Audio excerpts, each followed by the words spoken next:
हमने तो सरसों के ही धांसे बोलते हैं। सरसों के डंठल जो होते हैं उन्हीं से ही चूल्हा जला करके रोटी पका करके खाई भी है। इसलिए भारत के गांव में तो कोई संकट आ नहीं सकता, शहर वालों को थोड़ी सी मितव्ययता बरतनी पड़ेगी। भारत और ईरान का, क्योंकि वो आर्यन देश है और भारत आर्यवर्त देश है, तो ईरान वाले अपने आप को आर्यन देश ही मानते हैं आज भी। और गैस को लेकर भी चिंताएं बनी हुई है, खासकर भारत में भी, क्योंकि दोहा कतर से गैस आती है और उसको लेकर भी इस वक्त परेशानी है।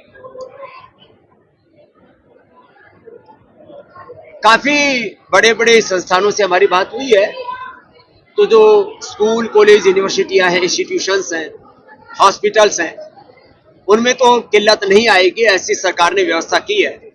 लोगों को थोड़ा घरों में मितव्ययता रखनी पड़ेगी, कम से कम गैस का इस्तेमाल करें। और सरकार भी आश्वस्त कर रही है कि उनके पास ऐसे स्रोत हैं, अभी करीब महीने भर तक दिक्कत नहीं आनी चाहिए। फिर भी वैकल्पिक ऊर्जा के रूप में सौर ऊर्जा की तरफ थोड़ा सा हमें ध्यान देना पड़ेगा। गांव में जो पहले चूल्हे जलते थे उपलों से, गोसों से, और जो जंगल की, पेड़ की टूटी हुई लकड़ियों से, हमने तो सरसों के ही धांसे बोलते हैं। सरसों के डंठल जो होते हैं उन्हीं से ही चूल्हा जला करके रोटी पका करके खाई भी है। इसलिए भारत के गांव में तो कोई संकट आ नहीं सकता, शहर वालों को थोड़ी सी मितव्ययता बरतनी पड़ेगी। थोड़ा सा गैस और तमाम तरह की मोटरसाइकिल, गाड़ियों आदि के संसाधनों के उपयोग जितने न्यूनतम हो सके, अपरिग्रह को थोड़ा अपनाना पड़ेगा। ईरान ने कहा है कि हम शायद हमारे जो जहाज हैं उनको आने दिया जाएगा।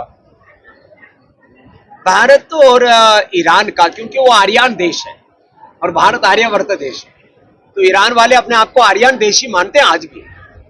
और उनका भारत के साथ मैत्री भाव रहा है, तो भारत को लेकर के निश्चित रूप से ईरान ढील देगा, क्योंकि भारत में खोमनाई के प्रति, ईरान के प्रति पहले भी हमदर्दी थी, आज भी हमदर्दी है। और ईरान के बाद सबसे ज्यादा शिया किसी देश में रहते हैं तो वो भी भारत देश है। और मैं आश्वस्त हूं कि भारत और ईरान के संबंध तो खराब नहीं है। ये स्थिति पैदा क्यों हुई है सर विश्व के अंदर?